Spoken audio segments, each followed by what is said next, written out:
tailler un autre ennemi en deux.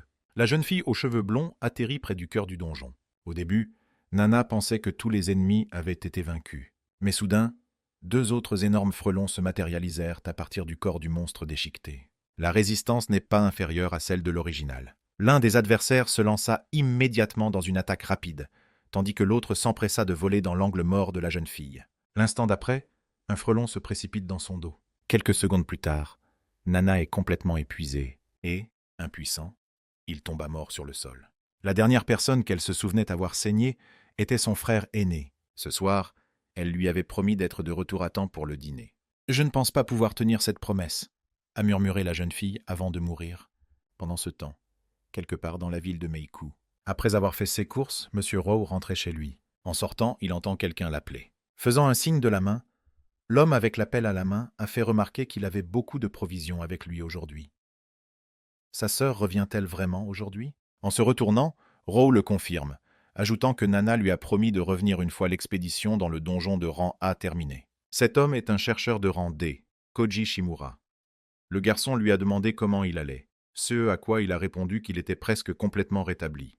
Après avoir promis à l'homme qu'il repasserait un jour, Koji fait ses adieux. Lorsque Rowe est parti, l'un des acolytes mécontents qui se tenait à côté de Koji a demandé pourquoi eux, qui risquaient leur vie, ne pouvaient même pas s'offrir de la viande alors que ce perdant festoyait comme un roi. Son ami lui a alors expliqué que ce dernier avait une sœur qui était membre de Seven Stars, la meilleure organisation de Yorom. Koji Shimura a demandé à ses partenaires de ne pas être stupides, leur rappelant que c'est Rowe qui a sauvé Nana de la famine en la sortant des bidonvilles.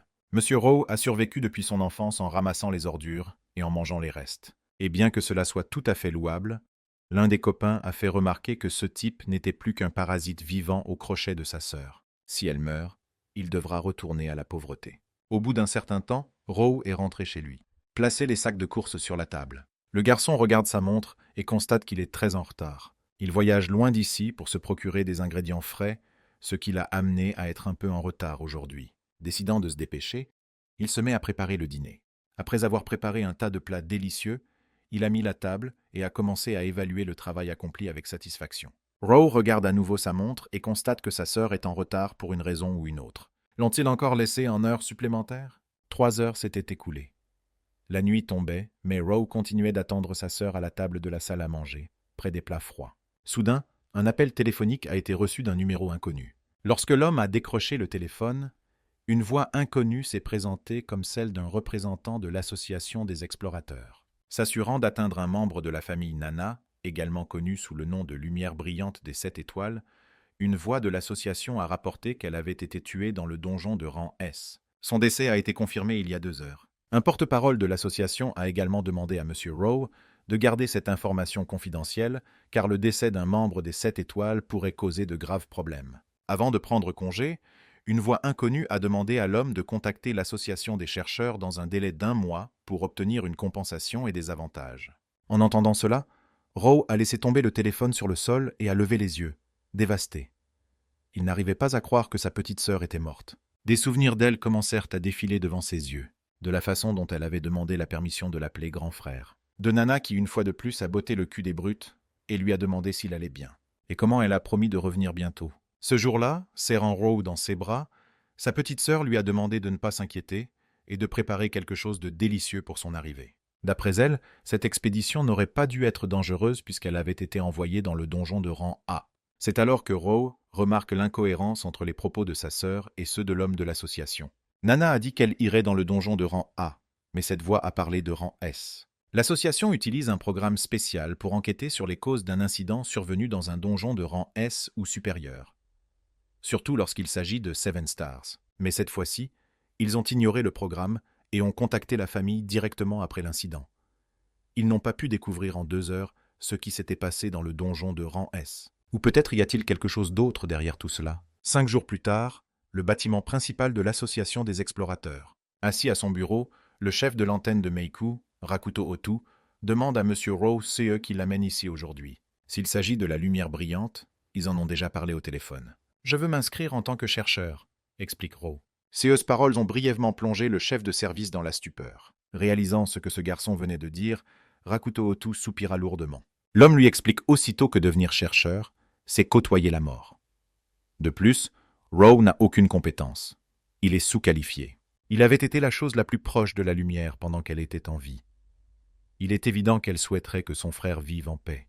Toutefois, selon les règles de l'association des chercheurs, un membre de la famille d'un chercheur peut devenir chercheur, quelles que soient ses compétences. Rowe était au courant de cette règle, qu'il a immédiatement rappelé au chef du département de Meiku. Réalisant qu'il ne pouvait rien contre lui, le Rakuto Otu dut accepter. Avant que le garçon ne parte, le chef de service lui a demandé de passer le voir si quelque chose se passait ou s'il avait des questions. Enfin, Rowe se retourne et regarde froidement l'homme. La seconde suivante, les portes du bureau se sont refermées. On pouvait lire sur le visage du chef de service qu'il n'était pas sûr que cette décision aboutisse à quelque chose de bon. À la réception, Rowe s'est vu remettre sa carte d'identité. Rowe, 21 ans, grade initial E. En fait, la conversation entre ce type et le chef du département de Meiku a été un peu plus longue. Rakuto Otu raconte que la personne qui faisait partie de l'équipe avec la lumière brillante a utilisé un objet spécial pour s'échapper. Dès qu'il est sorti, Yorom a commencé à préparer une équipe de secours. Malheureusement, ils n'ont pas réussi à la sauver à temps. De plus, d'après les informations rapportées au chef de département, Nana avait bien été envoyée dans le donjon scellé de rang S. Otu supposait que la jeune fille avait simplement menti à son frère en lui disant qu'elle allait au donjon de rang A afin qu'il ne s'inquiète pas pour elle. Cependant, Rowe ne croira jamais de sa vie que Nana a elle-même choisi de devenir une noble victime. Êtes-vous en train de dire qu'elle a accepté de plein gré une tâche qui lui était impossible et qu'elle a permis à son partenaire de s'enfuir au moment le plus crucial, se retrouvant ainsi seule face à elle-même? C'est du grand n'importe quoi. Rowe obtiendra la vérité quoi qu'il arrive. Quelque temps plus tard, à l'extérieur du donjon de Randé, les chercheurs lourdement armés se préparent déjà à entrer.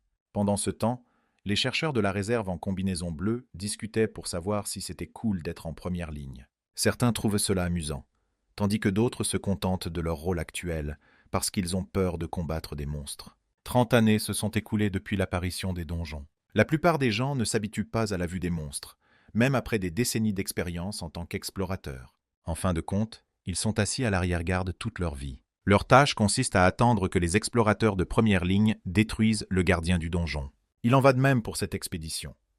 Cette fois-ci, 2 explorateurs expérimentés et un nouveau venu ont été placés en arrière-garde. Oh, c'est vrai, il y avait un autre gars à côté d'eux qu'ils voyaient pour la première fois. Lorsque le grand homme aux cheveux blonds a demandé au garçon s'il était un nouveau venu, Rowe lui a jeté un regard froid et l'a confirmé. L'homme aux lunettes lui a alors conseillé de s'en tenir à eux, puisqu'il s'agissait de sa première fois.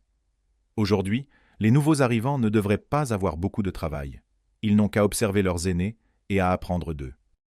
Avant qu'il n'ait pu terminer sa phrase, les cris de quelqu'un ont soudain retenti dans les profondeurs du donjon. Des cris humains se mêlent aux rugissements de créatures inconnues. La recrue effrayée demande à ses aînés s'ils doivent aller l'aider.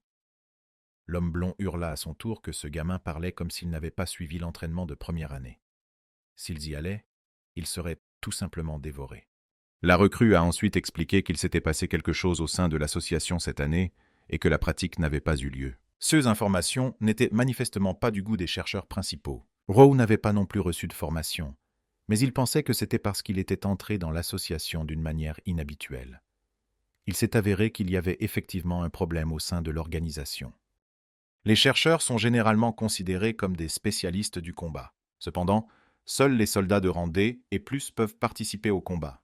Les chercheurs de soutien sont des civils et des chercheurs de grade E. Essentiellement, les employés de rang E sont pour la plupart des employés à temps partiel. Alors que les anciens expliquaient tout cela aux nouveaux venus, des voix résonnèrent à nouveau dans les profondeurs du donjon. Les explorateurs du front ordonnent à l'arrière-garde de s'approcher d'eux le plus tôt possible. Après avoir marché jusqu'à la dernière salle du donjon, Rowe et les autres ont vu le gardien vaincu. Cependant, à côté du monstre mort, ils ont vu leurs compagnons d'expédition pleurer les co-commandants mutilés. Je vais probablement censurer celui-ci. L'auteur de ce manga est trop doué pour le dessin. Il a donc montré en détail comment l'un des chercheurs a été éventré. L'un des nouveaux arrivants n'a pas supporté ce spectacle et a immédiatement vomi. Ce fait a énervé le char de l'escouade. Il était sur le point d'estropier le trou du cul, mais son partenaire l'en a immédiatement empêché. Elle lui a expliqué que ce garçon était nouveau et qu'il ne fallait pas lui en vouloir. Se tournant vers les hommes qui ont de l'expérience, elle leur a demandé de garder leur sang-froid. Lorsque les chercheurs de première ligne sont partis, le grand homme blond a giflé le nouveau venu avec colère et lui a ordonné de se mettre au travail. Après avoir commencé à extraire le minerai, Le nouvel arrivant demande pourquoi on lui crie dessus alors qu'il n'a rien fait de mal. Monsieur Rowe a expliqué à son tour qu'il s'agissait d'un manque de respect envers les morts et leurs proches. Ces personnes se sont avérées raisonnables, et il a donc eu la chance de ne pas être pénalisé pour cela. Le nouveau venu s'étonne que cet homme en sache autant, et se demande comment il l'a appris. Ramassant la caisse de minerai, Rowe marmonne tristement qu'il l'a entendu de quelqu'un. Un jour, alors qu'il prépare le dîner, sa sœur lui apprend qu'un bisu est décédé ce jour-là. Ce n'était qu'un entraînement, mais le débutant s'est surestimé et est tombé dans une embuscade. Un autre assistant débutant l'a vu et a vomi. L'ami du défunt s'est mis en colère et a tué le nouveau venu. Nana a essayé de l'arrêter, mais il était trop tard. Bien sûr, tuer quelqu'un pour une telle raison est un peu exagéré. Mais les combattants ont toujours été d'un grand soutien. En regardant l'énorme corps du monstre mort, Rowe a demandé aux anciens si cette chose avait besoin d'être nettoyée. Le blond était maintenant convaincu que ce type était bel et bien un débutant. Auparavant, il était très calme, et l'homme corpulent commençait à penser qu'il faisait semblant. Pour vider un donjon, il faut en détruire le cœur. Mais pour détruire le noyau, il faut d'abord détruire le gardien. Quel que soit le type de monstre, son corps ne dure que 30 minutes après la mort. Mais pour les gardes, le temps de recharge commence après la destruction du noyau. Les cadavres de monstres ne valent rien. Ils ne peuvent tout simplement pas être sortis du donjon. Mais lorsque vous vainquez un gardien, vous avez de fortes chances d'obtenir une arme ou un équipement. Il arrive même que des objets rares tombent.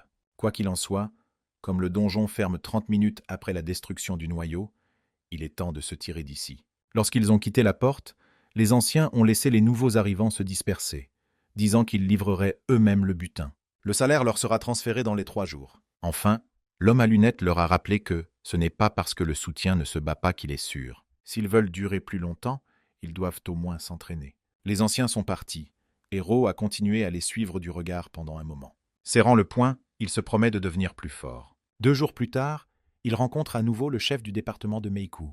Rakuto Otu demanda son avis sur le donjon, ce à quoi le garçon répondit qu'il était étrange et dangereux. D'ailleurs, il n'y a rien trouvé qui vaille la peine de risquer sa vie. Cette phrase a provoqué un sentiment de déjà-vu chez le chef de service. En ouvrant la porte, il remarque que Rowe et sa sœur se ressemblent. Ils sont entrés dans le bâtiment et se sont retrouvés dans une grande salle d'entraînement. « Rowe, je trouve cela très étrange. » Rakuto Otu prit soudainement la parole. L'homme avait fait remarquer qu'avec l'héritage de Shining Light, le garçon pourrait toujours vivre dans le confort. Alors, quel est son but? Rowe a alors répondu qu'il ne pouvait pas se détendre, vivre sur l'héritage de Nana. De plus, il est sûr que beaucoup de gens ont entendu dire qu'il était une ordure, qu'il se moquait de sa sœur. Il en a assez de vivre pendant que les gens chuchotent dans son dos. La mort de Shining Light ne restera secrète qu'un temps, mais on finira par s'apercevoir que c'est Rowe qui est l'unique héritier.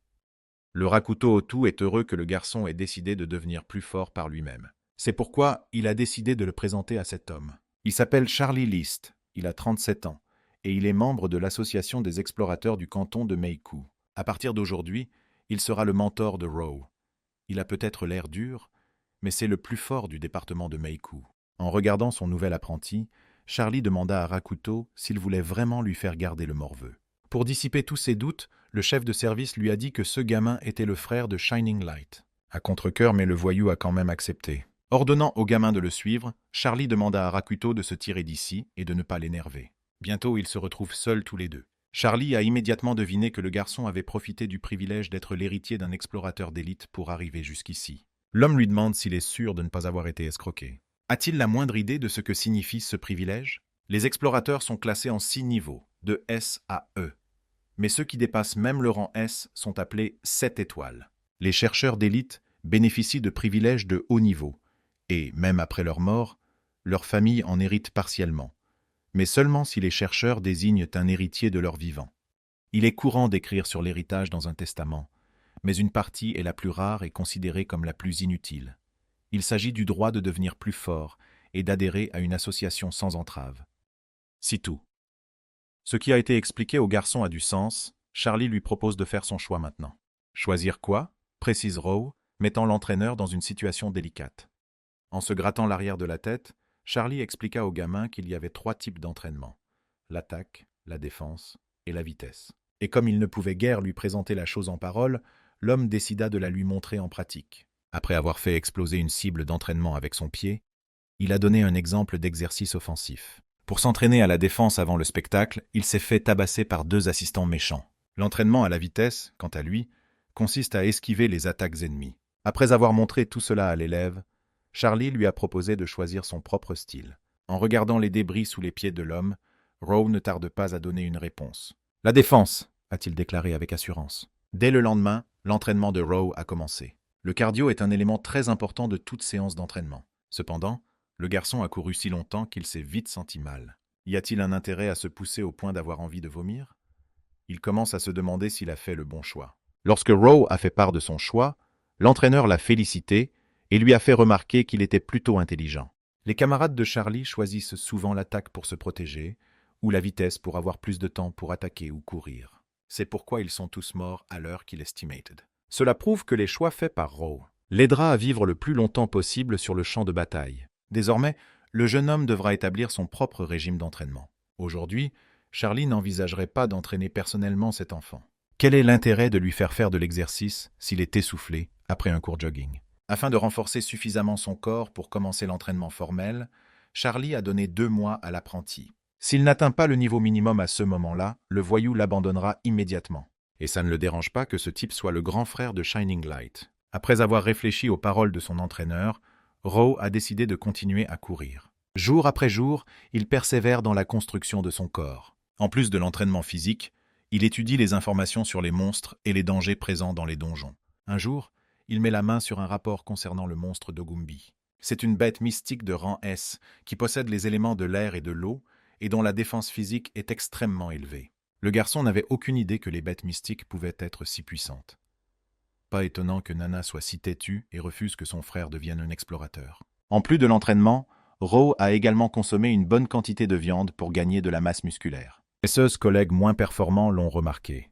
De plus, des rumeurs leur parviennent selon lesquelles ce gamin se rend tous les jours à la station de repos, un endroit où les riches peuvent se faire soigner pour des blessures et même se remettre d'un surmenage. Il n'a même pas encore de pouvoir, et pourtant il mène une vie agréable.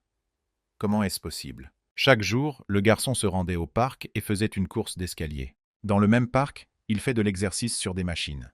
Et maintenant, cela fait 1 mois qu'il a commencé sa formation. Monsieur Rowe a obtenu des résultats impressionnants en si peu de temps.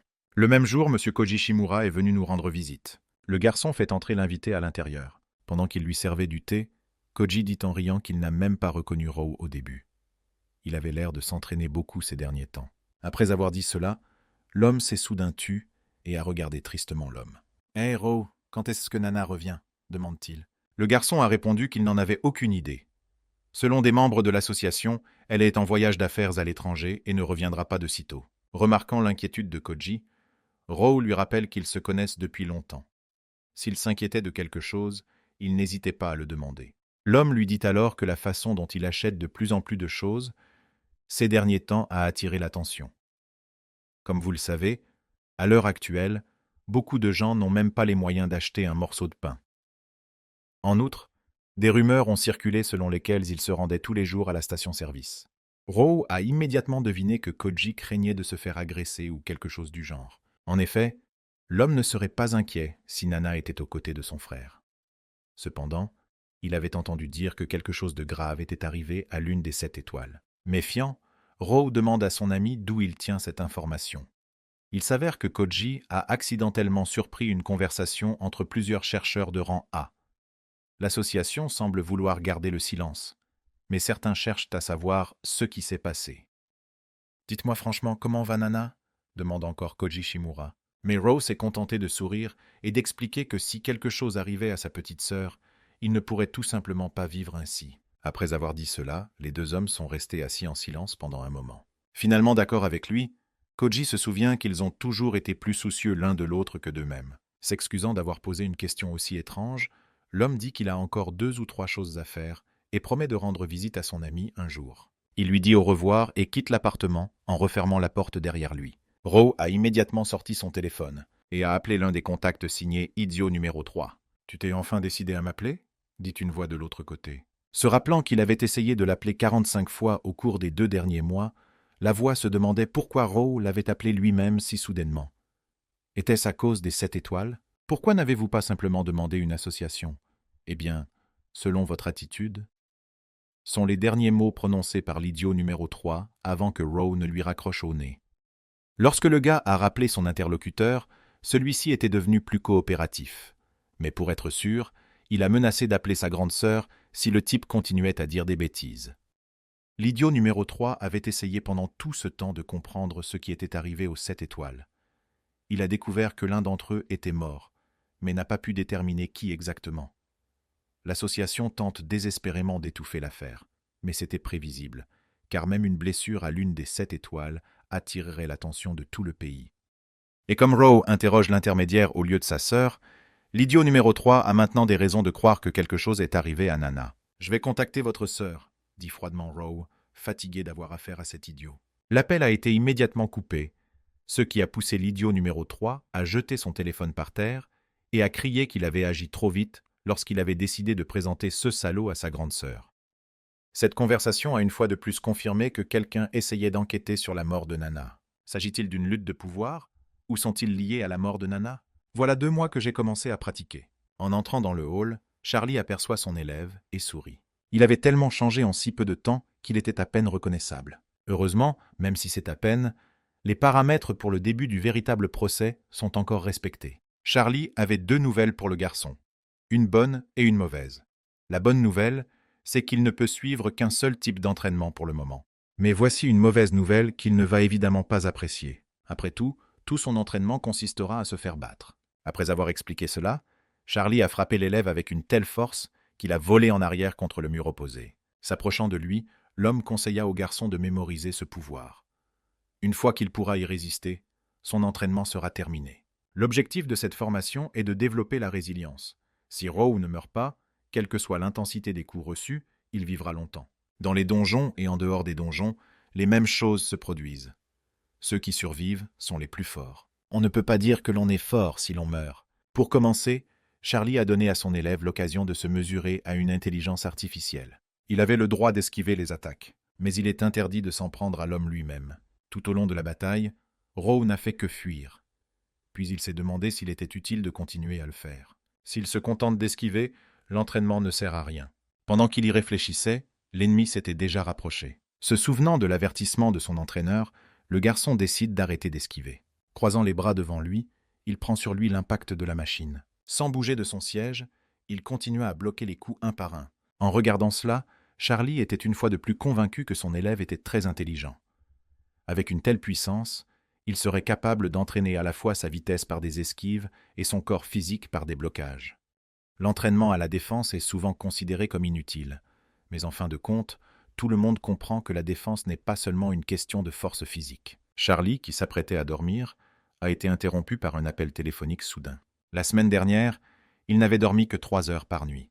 S'il devait encore faire des courses, il irait à l'association et mettrait tout le bureau à la poubelle. Mais dès que Charlie a mis le téléphone à son oreille, son expression de colère s'est transformée en une expression sérieuse. Dans le village de Mizuyasu, un donjon de rang S était apparu et avait déjà dévoré la majeure partie du village. Assis dans son bureau, Rakuto Otu entendit frapper à la porte. Une fois à l'intérieur, Charlie List leur a dit que Kazami des 7 étoiles leur avait donné le feu vert. Bien sûr, ce serait plus facile si Shining Light était avec eux, mais Charlie a aussi un bon pouvoir de persuasion. Prenant place sur le canapé, l'homme de main se rendit compte qu'il n'avait d'autre choix que de régler ce problème au plus vite. Cela fait maintenant plus de 2 semaines qu'ils n'ont pas pu fermer cette porte. L'équipe Kazami s'est rendue au donjon, mais elle n'en est revenue qu'estropiée. La prochaine sortie est prévue dans 45 jours. Charlie serait très heureux d'essayer de fermer la porte tout seul, mais il ne peut pas remplacer le membre des Seven Stars et doit donc attendre son rétablissement. De plus, il semble qu'il y ait eu une rupture interne dans la famille Kazami. Les jeunes ont disparu, et Kazami lui-même semble devoir bientôt partir à leur recherche. 45 jours plus tard, une porte de rendez s'est récemment ouverte à l'écart de la ville. Le groupe d'explorateurs avait déjà franchi l'entrée et s'enfonçait dans les profondeurs du donjon.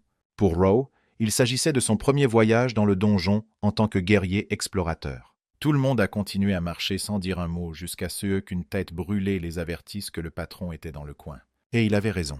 Le chef des 6 étoiles territoriales, ressemblant à un lapin infernal avec une corne sur le front, les attendait dans son domaine. Une fois qu'ils l'ont vu, presque tous les chercheurs se sont précipités dans la bataille. Chacun d'entre eux essayait de faire le plus de dégâts possible. On aurait dit qu'ils étaient en compétition. Il était évident que pour des explorateurs aussi expérimentés, cette bataille ne serait pas trop difficile. Cependant, Pourquoi s'étaient-ils précipités dans la bataille avec tant d'assurance, ne laissant derrière eux que 3 coéquipiers moins expérimentés? De plus, l'aisance avec laquelle ils se sont occupés du chef ne peut qu'éveiller les soupçons. Ils se déplaçaient comme si leur rang était au moins de niveau C ou même B. Dans ce cas, pourquoi de telles personnes iraient-elles dans un donjon de si bas niveau? Le combat se termine rapidement et l'explorateur à la hache tranche la tête du lapin sans trop de difficulté. Le chef ayant été tué, il était temps d'y retourner. Sur le chemin du retour, Rowe n'est pas rassuré par la bataille. Serait-ce vraiment si facile? Ce lapin était assez faible, et les chercheurs expérimentés eux-mêmes se comportaient étrangement, ne s'inquiétant pas du tout de l'arrière et se battant seuls. Il y a manifestement quelque chose qui ne va pas chez lui. Le garçon à la tête sourcilleuse interrompit les réflexions de Rowe, trouvant étrange que les chercheurs se déplacent à une vitesse aussi incroyable. Il trouvait également étrange qu'il n'ait rencontré que peu de monstres en chemin. Au même moment, quelqu'un pose une main sur l'épaule de Rowe. Souriant avec méfiance, le brun lui fait signe d'avancer un peu dans la formation. Rowe n'est pas en désaccord avec l'homme plus âgé, même s'il sait que quelque chose ne va pas. Finalement, lui et les 2 autres nouveaux venus qui se tenaient derrière tout le monde dans la bataille se retrouvèrent entourés par 5 explorateurs expérimentés. Il était évident que ces 5-là préparaient quelque chose.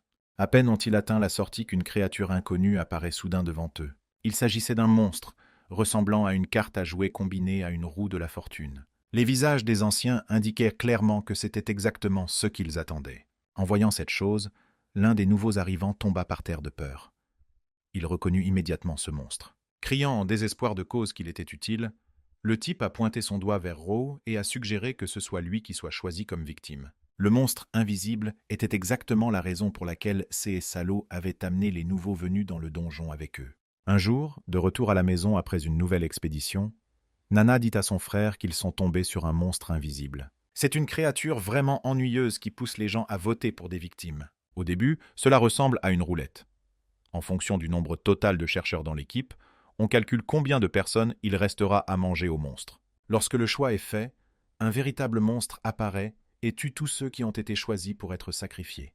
Vous avez 60 secondes pour voter. Malheureusement, personne ne sait ce qui se passera si vous ne choisissez pas de cible dans ce délai. Quiconque restait à combattre le monstre invisible après l'expiration du délai était condamné à rester dans le donjon pour toujours. Cette chose pousse les gens à s'entretuer, mais certains la recherchent délibérément. Tout cela à cause des objets rares qu'il offre en échange d'un sacrifice. Monsieur Rowe a alors demandé à sa sœur si la personne choisie lors du vote avait une chance de survivre.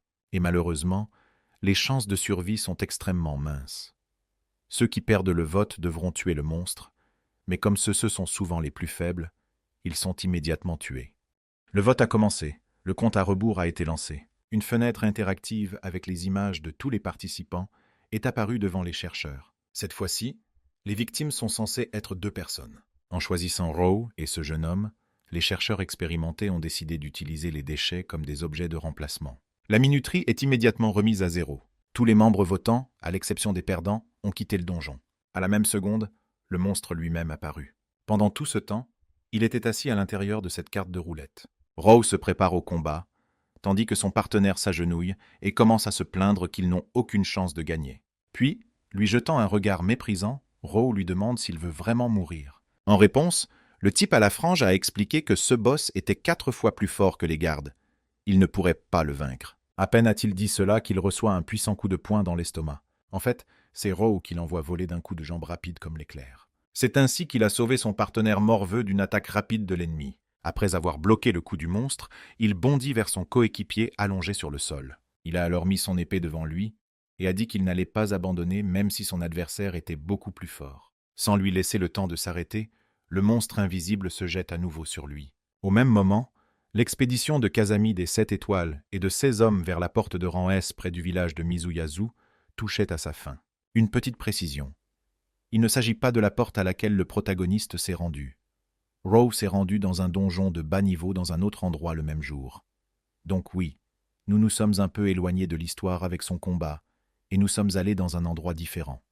Debout devant le portail, Charlie List attend que les explorateurs sortent. Bientôt, le pied de quelqu'un surgit de la porte. Tengen Kazami-shun des 7 étoiles, et ses hommes sont sortis du donjon avec des visages tristes. Après avoir donné l'arme supplémentaire à son assistant, Kazami dit à Charlie que Tsuyoshi a été sacrifié. Il s'est avéré qu'un monstre invisible était apparu dans le donjon.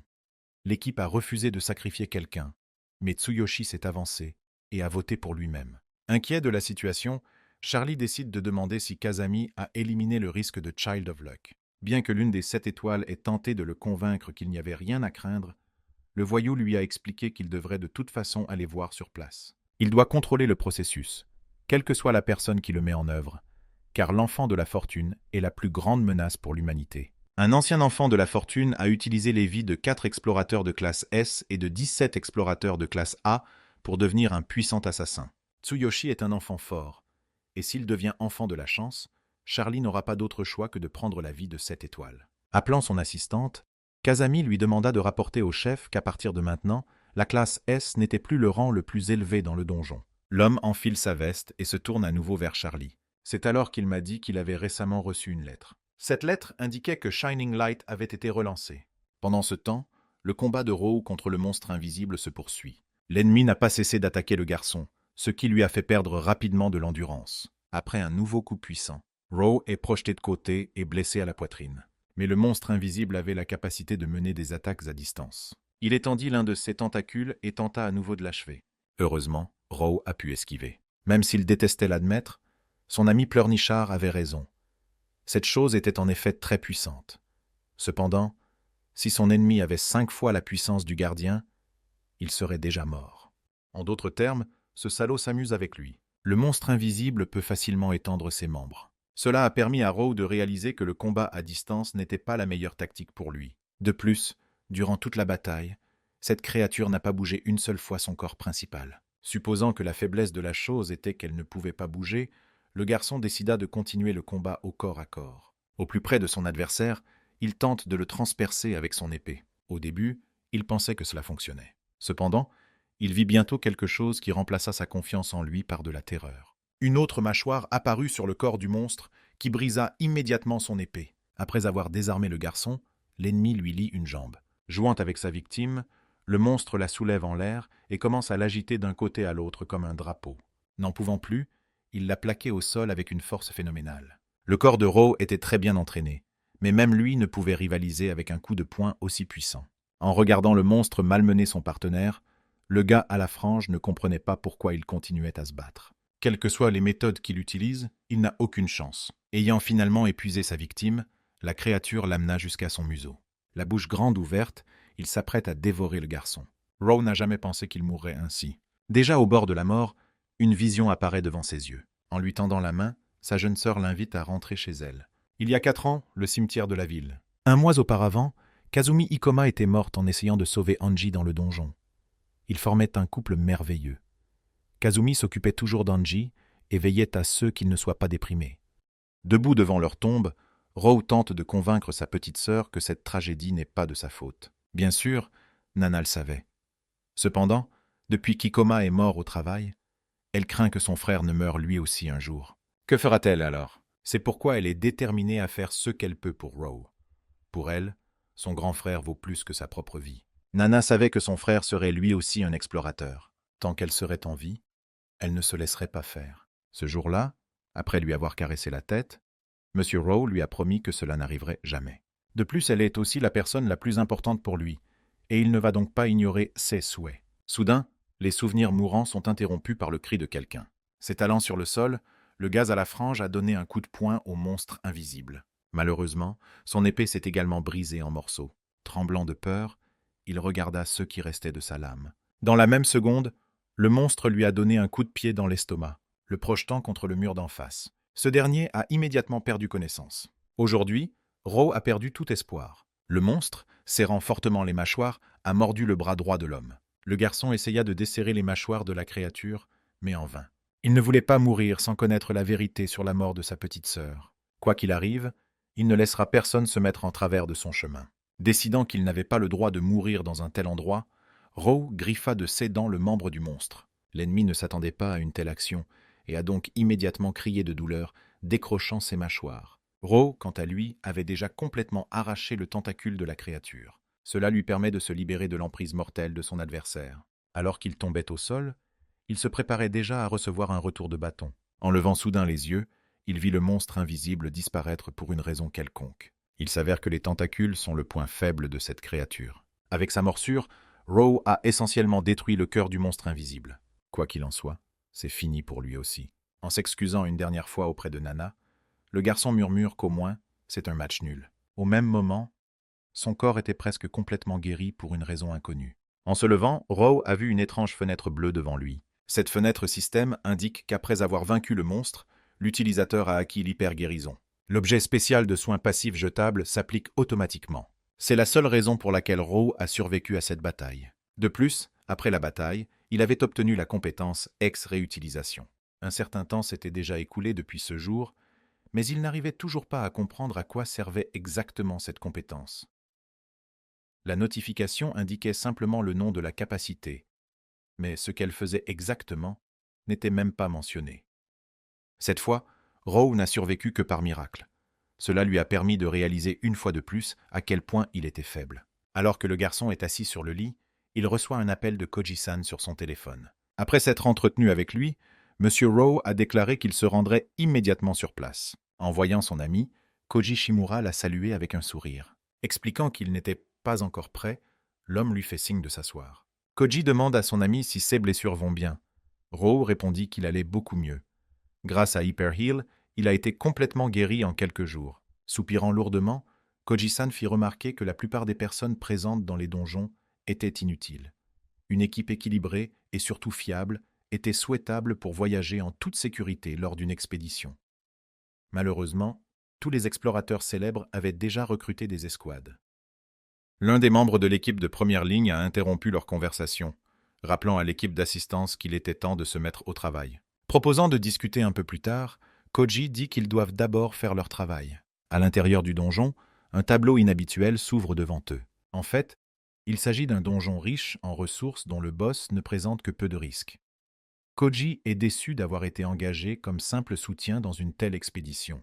Oui, les vues de ce donjon sont magnifiques, et l'on peut s'y trouver en toute sécurité. Mais il ne faut pas manger les premiers champignons que l'on voit, sinon on risque de s'empoisonner comme ce type.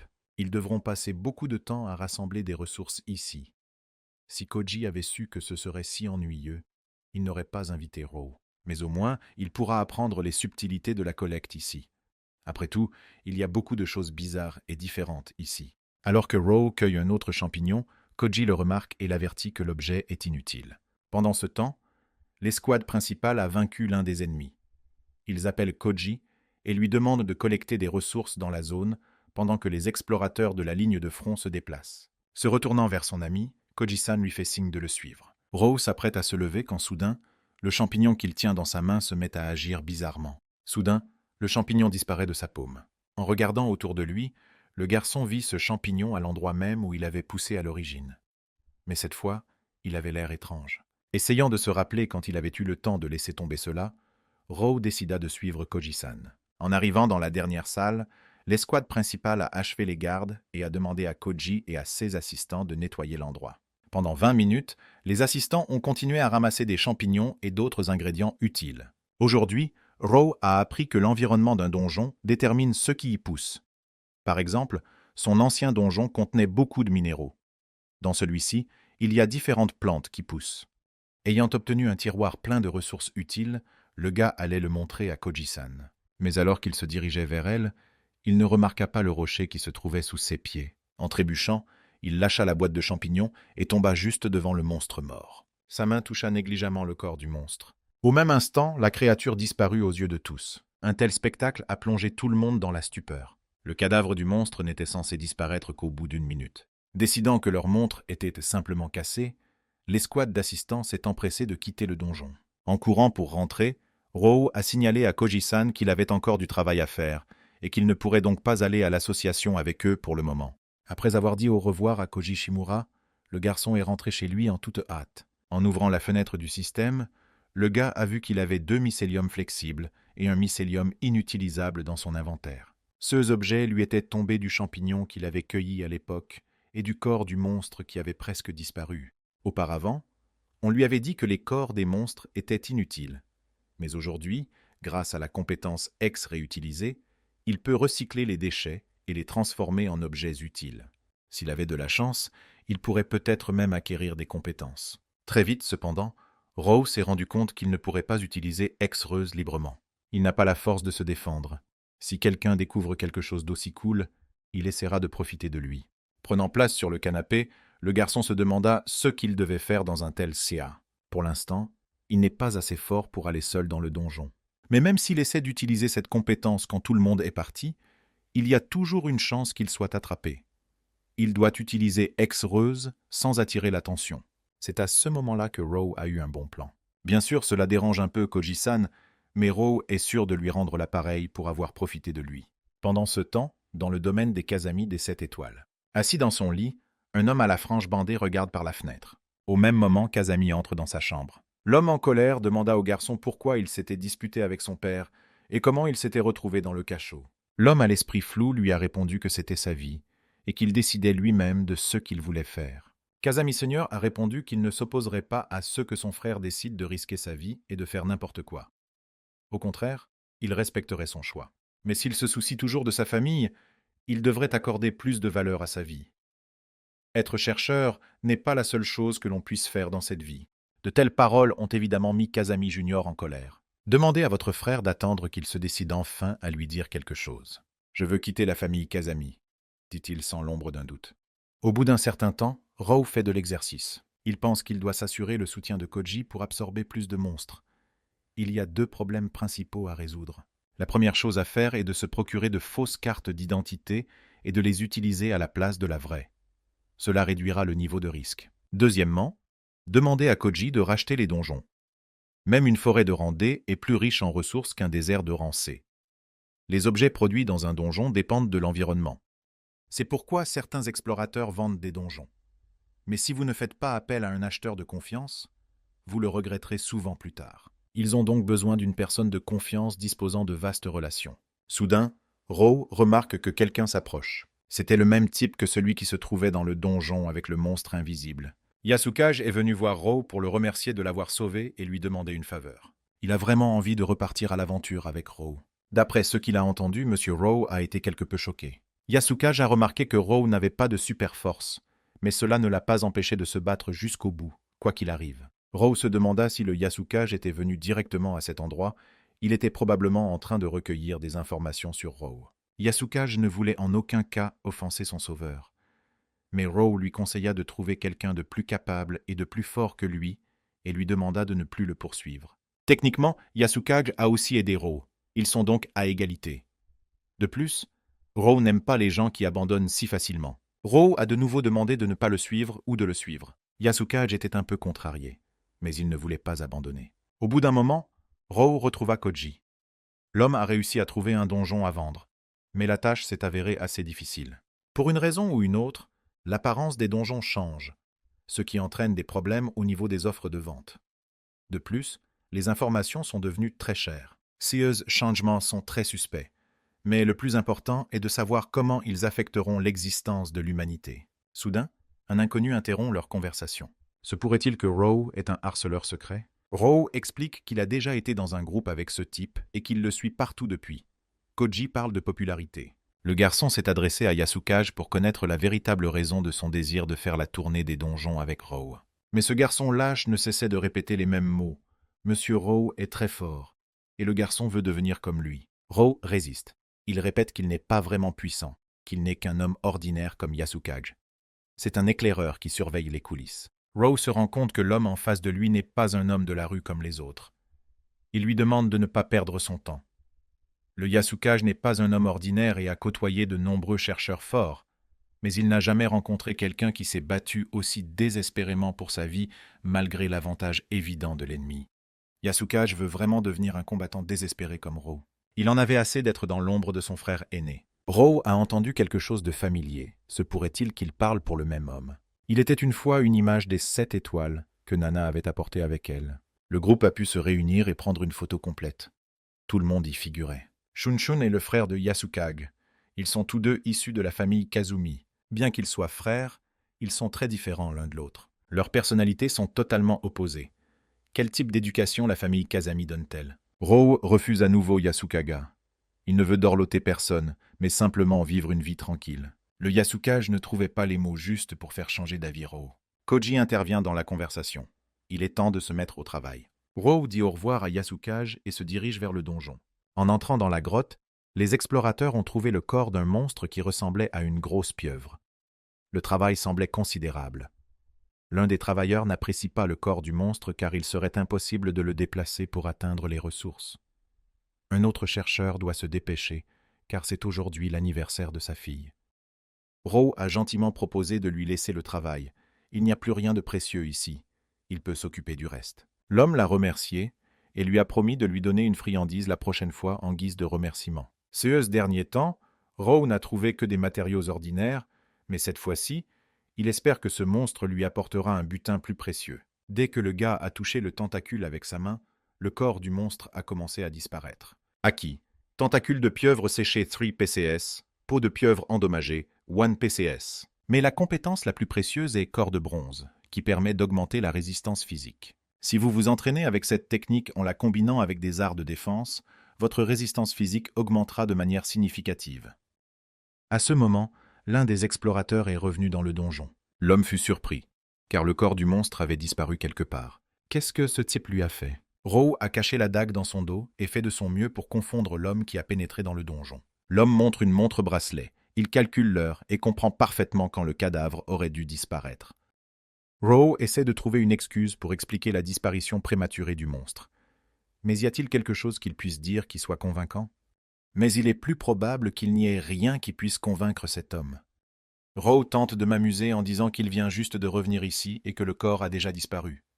L'homme ne croit pas un mot de ce qu'il dit. Il lui donne un coup de poing au visage et lui demande d'arrêter de tricher. Il a personnellement vu le monstre mourir il y a 10 minutes. L'homme lui offre une dernière chance de dire la vérité. Soudain, Row poignarde l'homme avec un poignard. Ensuite, il donne un coup de poing au cou de son adversaire et le fait tomber au sol. L'homme tombe à terre. Il ne s'attendait pas à ce que le gars soit capable de faire ça. Row dégaina sa dague. Il donnait à l'homme une chance de se relever. Après ces actions, Row a commencé à se diriger vers la sortie comme si rien ne s'était passé. L'homme le suivit des yeux. Ces rumeurs pouvaient-elles être vraies? Ses yeux commencent à se fermer lentement. Au bout d'un certain temps, Row se lave les mains du sang.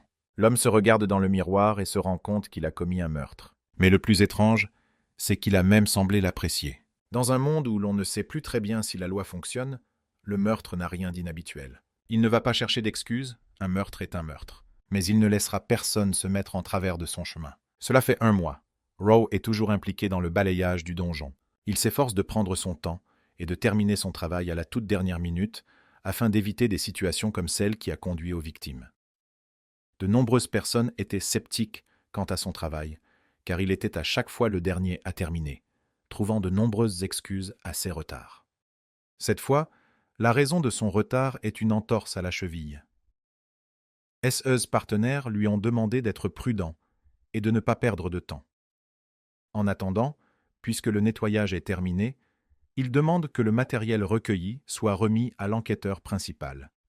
Pour beaucoup, Row est déjà devenu leur compagnon de travail de confiance. Les nouveaux arrivants se demandaient comment on pouvait faire confiance à ce type pour transférer tout le butin au chercheur en chef, car il peut facilement voler quelque chose. Mais depuis tout ce temps, Row a gagné beaucoup de confiance.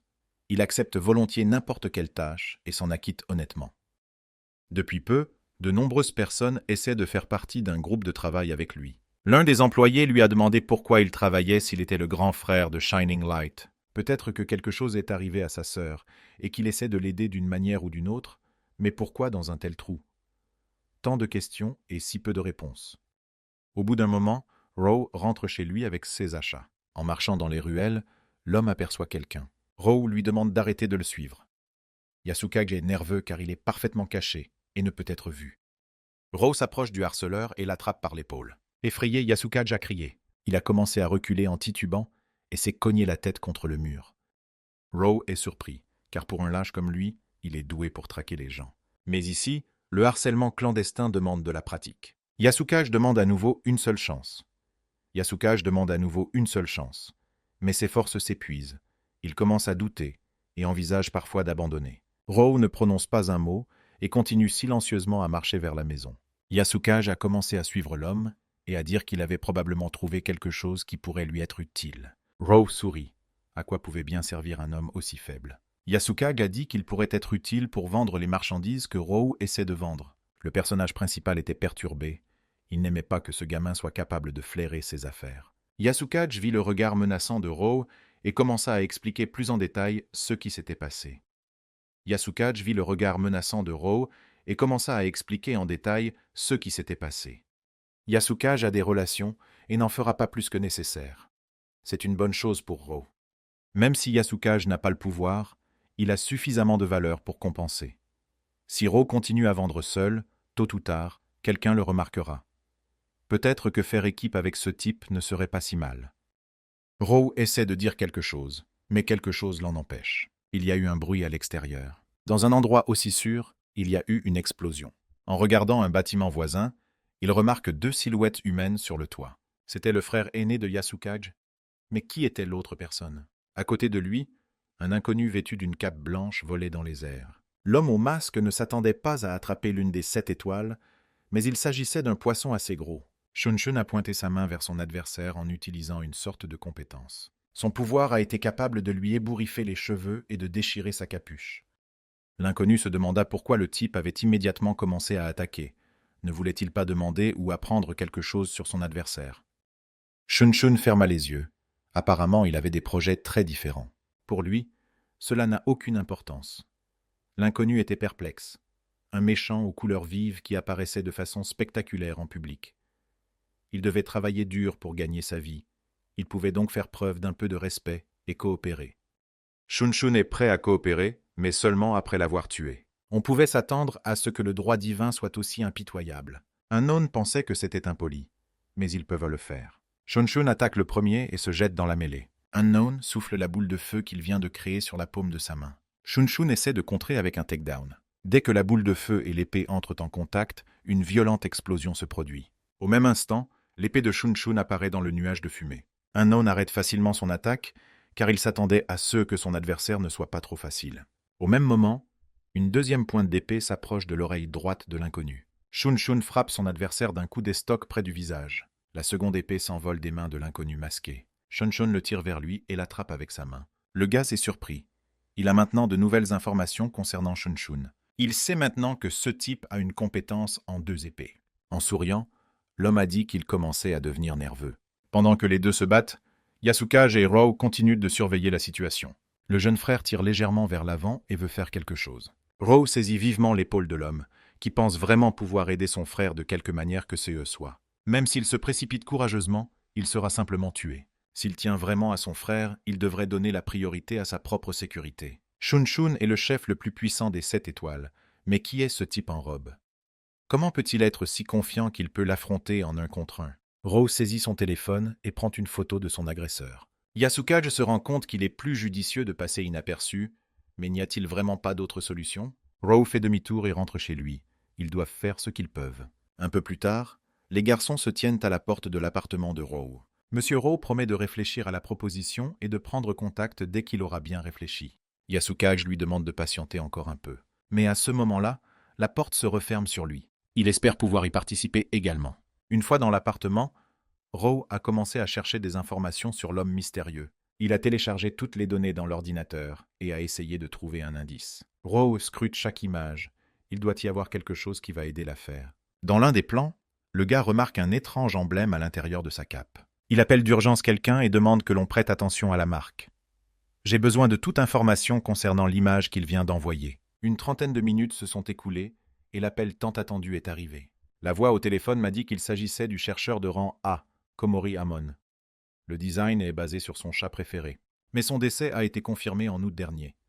Monsieur Rou a été surpris, car ils ont dit mort, et non tombé dans l'exercice de ses fonctions. C'est vrai, il n'a pas été tué dans le donjon. Il est mort près de l'entrée d'un donjon de rang A. Apparemment, le corps était dans un état épouvantable, mais le coupable n'a toujours pas été identifié. La voix du téléphone lui demande où il a vu ses armoiries. Cette question a éveillé les soupçons de Rou, qui s'est demandé pourquoi il se renseignait sur un tel sujet. En tout état de cause, si M. Rou a vu ce symbole ou l'a remarqué quelque part, il ne doit pas s'en approcher. Sauf erreur de la part de son interlocuteur, cette marque signifie qu'il s'agit d'un pillage.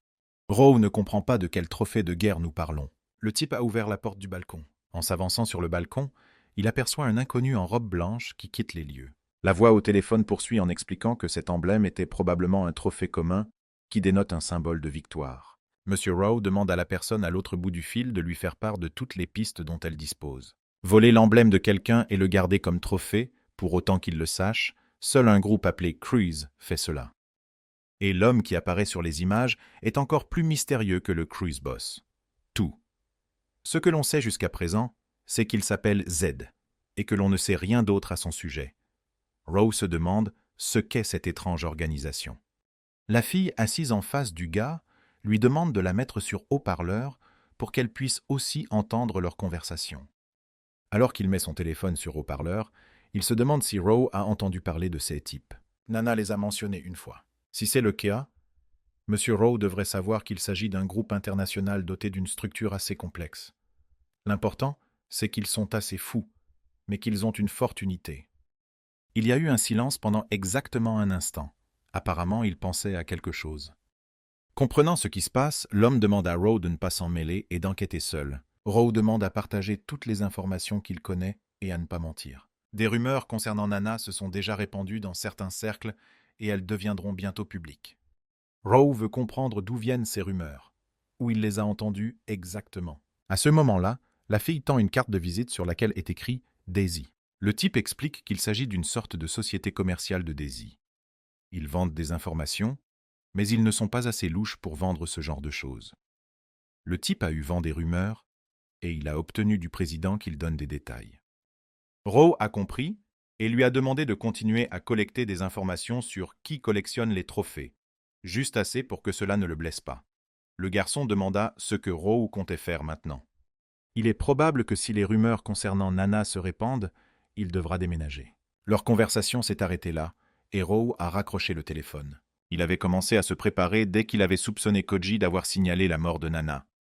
Mais il ne s'attendait pas à ce que l'association le cache aussi soigneusement. Il est heureux qu'il ne l'utilise pas comme appât pour faire du profit. Après un certain temps au centre de formation, Rowe continue de pratiquer les arts défensifs. L'homme remarque un coup de poing venant du côté gauche. Il encaisse l'attaque avec son corps. Il a eu le temps d'esquiver et de mettre son épaule au sol. L'assaut des véhicules se poursuit. Une fois que les robots se sont dangereusement rapprochés, pour une raison quelconque, ils se sont arrêtés. C'est alors que Charlie entre dans la salle d'entraînement. Il est impressionné par la rapidité avec laquelle le garçon se développe. Rowe remercie Charlie d'avoir été un bon mentor. L'homme a répondu que ce n'était pas de sa faute, car il ne lui avait pas appris grand-chose. Et ce type n'est venu ici que quelques fois. Normalement, quelqu'un avec un corps comme celui de Rowe, aussi talentueux soit-il, ne serait pas capable de gérer 2 robots d'entraînement en si peu de temps. Rowe se rend compte que c'est grâce au système et à ses améliorations. Charlie se rend compte que quelque chose ne va pas ici, mais il ne va pas demander ce qui ne va pas, parce que ce serait de la curiosité inutile. L'autre question est de savoir pourquoi il est ici aujourd'hui. Après tout, le garçon n'était certainement pas venu pour s'entraîner. Rowe regarda Charlie en silence. Apparemment, ce type est venu se renseigner sur Kazami Shunshun, qui a failli causer un désastre. Charlie s'assit sur la marche et fit signe au garçon de le rejoindre. Que s'est-il passé ce jour-là? La ville de Meiku a failli être détruite. C'était assez choquant. Il peut sembler froid, mais quand il craque, c'est fini. Ce combat avec la robe blanche n'était rien. White Robe était fort, le seul à avoir réussi à amener Kazami aussi loin. Mais la grande question est de savoir comment il a provoqué Kazami Shun, car ce dernier était sur le point de perdre le contrôle. Rowe a dû entendre de Shining Light que Kazami est le plus fort des 7 étoiles, mais cela suppose qu'il n'est pas bridé. En réalité, Kazami est la seule des 7 étoiles à avoir une limite. Si on l'enlève, il deviendra une machine à tuer. À l'époque, les 7 étoiles étaient classées en fonction de leur force. La première place revenait à Nana, qui était la plus forte, d'après les archives.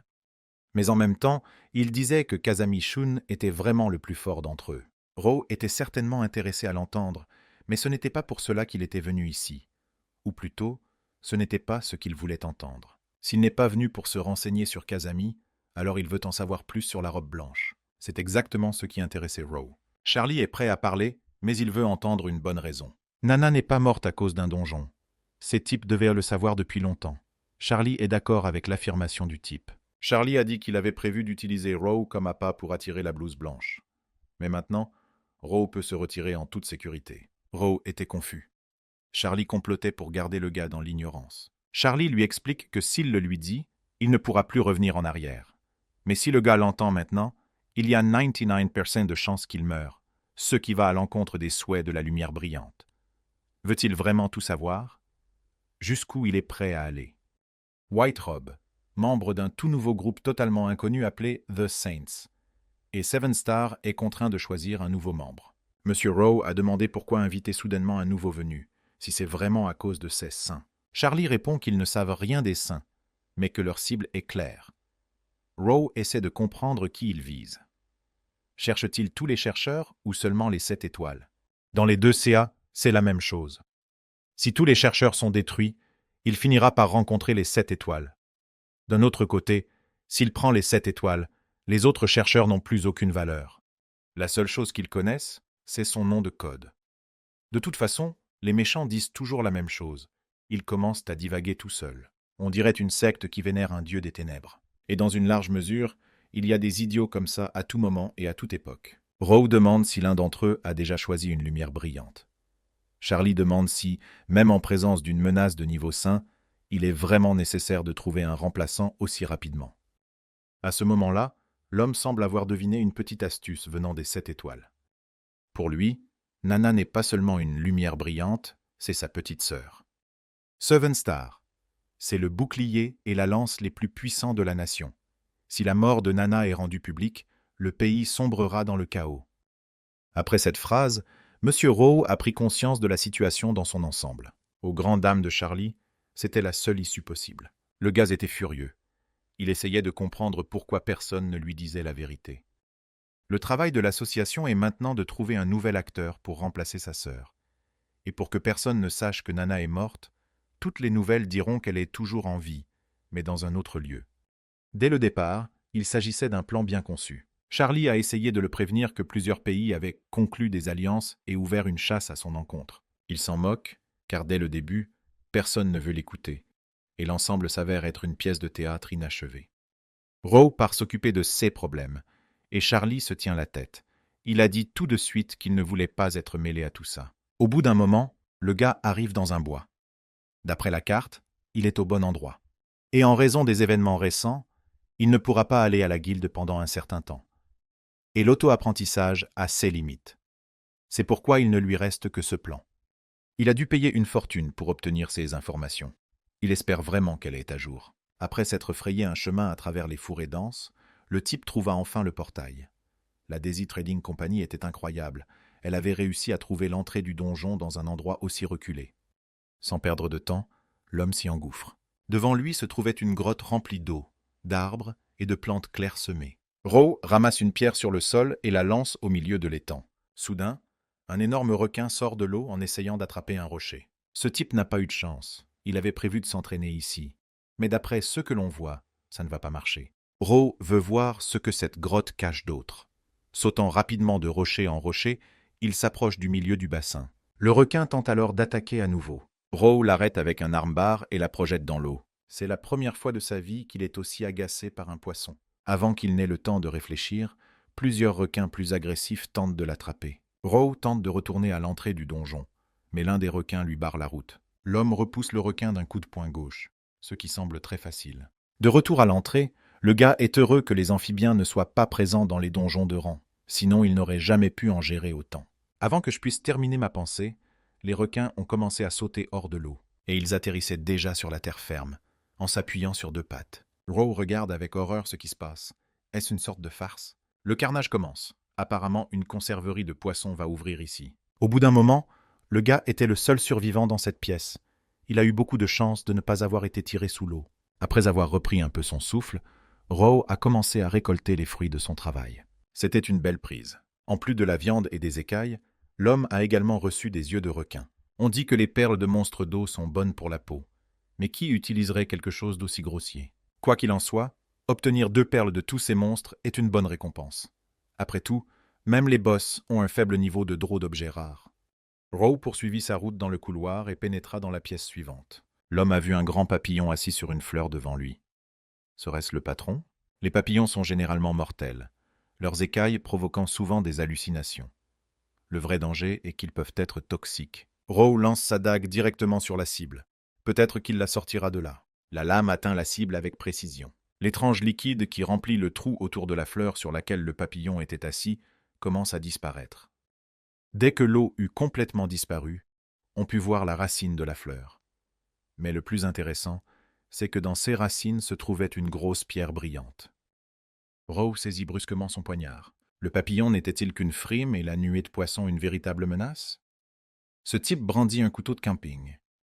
Et encore une fois, c'est un coup net. Le cristal se brise en petits éclats. Peut-être que ce n'était pas si grave et que le gars a eu de la chance aujourd'hui après tout. S'il s'agissait d'un vrai patron, Rowe serait probablement mort à l'heure qu'il estimate. Le type s'accroupit à côté du papillon pour récupérer quelques ressources utiles. En le touchant, il a vu la vie. Aki, Serendipité 1 PCS. Un jour, vous ferez une rencontre inattendue. Au bout d'un moment, Rowe fait son jogging. Soudain, Koji croise son chemin. Rowe se rapproche et salue l'homme. Koji a remarqué que le garçon devenait de plus en plus fort. De plus, Koji est à la recherche d'une équipe fiable.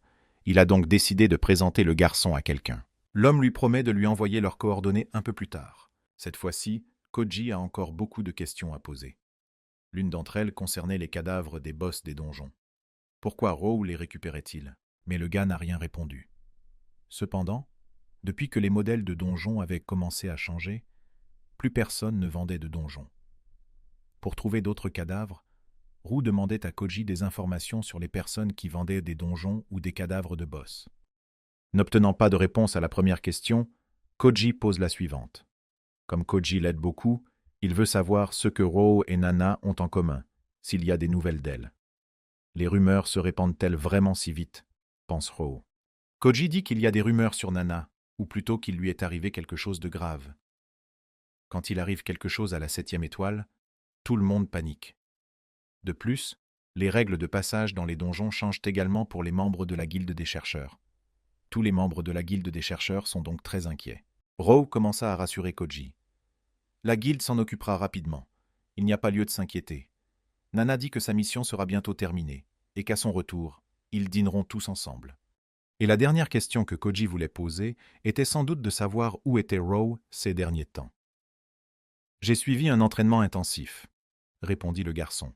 Rowe est à nouveau évasif, car en vérité il attend son heure dans les cachots. Koji a écouté tout ce que le type lui a dit. Nous ne saurons jamais s'il l'a cru ou non. Les réponses étaient toutes très logiques. Le gars avait une bonne coupe, une bonne humeur. Sur ce, ils se sont quittés. L'homme s'est mis au travail et Rowe l'a suivi du regard. Le garçon se demanda un instant s'il était plus fort, s'il serait capable de récupérer sa petite sœur. Au bout d'un certain temps, Rowe rentre chez lui et trouve Yasukage à la porte d'entrée. Le Yasukage était heureux de le voir. Rowe se demanda depuis combien de temps le garçon l'attendait ici. Pleine d'optimisme, Hachiko dit que cela n'a pas duré longtemps, environ 10 jours. Rowe entra dans l'appartement, suivi par Yasukage, et demanda d'une voix tremblante s'il pouvait entrer. Rowe répondit sans émotion. « Vous pouvez partir maintenant. » Yasukage est ravi, car Rowe devrait en faire son coéquipier. Yasukage est toujours aussi sympathique. Rowe réfléchit à la proposition du garçon. Si la seule chose qu'il voulait était d'aller dans les cachots communs, la réponse serait non. Si Yasukage pense que Rowe est très fort, alors malheureusement pour lui, c'est une opinion erronée et ils n'ont plus rien à se dire. Il y a quelque chose d'autre dans lequel ils peuvent être de bons alliés. La question est de savoir si Yasukage en est capable. Rowe veut qu'une personne vende quelque chose pour lui sur une longue période. La personne recevra 30% et Rowe 70%. Peu importe comment il le vend, mais à une condition. Que personne ne sache que Rowe est impliqué. Yasukage accepte d'aider. Il connaît bien le monde des affaires. Rowe peut aussi aider à établir un plan d'entraînement pour le gars, si c'est ce qu'il veut. Un nouveau partenaire commercial est incroyablement heureux d'entendre une telle nouvelle. C'est une bonne façon d'en finir pour l'instant. Rowe est très occupé et demande à Yasukage d'aller chez lui. Monsieur Rowe lui a fourni un numéro de téléphone et lui a dit qu'il le contacterait bientôt pour discuter des détails. 7 jours plus tard, Rowe a effectué un nouveau balayage des donjons. Les informations sur les donjons fournis par Daisy Trading s'étendent de plus en plus loin dans la campagne. Cette fois, ils ont acheté des informations sur 3 donjons de rang E auprès de Daisy Trading. Ils se trouvent dans des régions éloignées les unes des autres. Les donjons bien situés sont très demandés et apparaissent rarement sur le marché. De plus, les modèles de donjons ayant changé, Daisy Trading vend de moins en moins de donjons. De plus, Rowe n'a pas obtenu de réponse cohérente avant de partir, mais il y a l'espoir que son jeune frère Kazami sera là avec de bonnes nouvelles. Un autre accès au donjon se trouve dans la bambouseraie. Soudain, un serpent très étrange s'est jeté sur lui, mais Rowe a réussi à repousser son attaque. C'était très étrange. Les animaux devraient éviter les donjons. Elles ne devraient pas être à l'entrée comme ça. Mais si c'est à cause des changements dans la disposition des donjons, cela pourrait nous causer de gros ennuis. Nous devons nous dépêcher. Rowe passe le portail. Cet endroit s'est avéré assez familier. Le paysage est similaire au monde réel, mais l'écoulement du temps semble différent de l'extérieur. Encore une fois, une tentative d'attaque inattendue. Cette fois, c'est un morceau de bambou. Mais à peine le jeune homme s'est-il levé que les mêmes serpents s'approchent immédiatement. Un serpent a été coupé en plein volume. L'autre était serré dans son poing. Après quoi ils ont jeté un épi de maïs vivant, ou quoi que ce soit d'autre. Le nombre de monstres ne cesse d'augmenter. À ce rythme, ils sont coincés. Après avoir couru quelques mètres, Rowe s'arrêta. Quelque chose ne se passe pas comme il l'avait prévu. Tous les monstres cessèrent d'attaquer. C'était comme si le type était hors de leur portée. Rowe est un peu frustré, car il n'a pas pu rassembler une telle quantité de matériel de qualité. Mais une grotte très prometteuse s'ouvre devant lui. En s'approchant, l'homme aperçoit l'inconnu. Tout d'abord, comme il s'agit d'un donjon, il s'agit probablement d'un monstre humanoïde. Mais pourquoi apparaît-il soudainement dans un donjon de rang E? Les humanoïdes sont les monstres les plus rares. Depuis l'apparition des donjons, moins de 100 ont été confirmés. Une autre raison pour laquelle si peu de KS ont été confirmés est que tous ceux qui ont vu un humanoïde sont morts. Le mystérieux humanoïde leur demande s'ils se sont déjà rencontrés.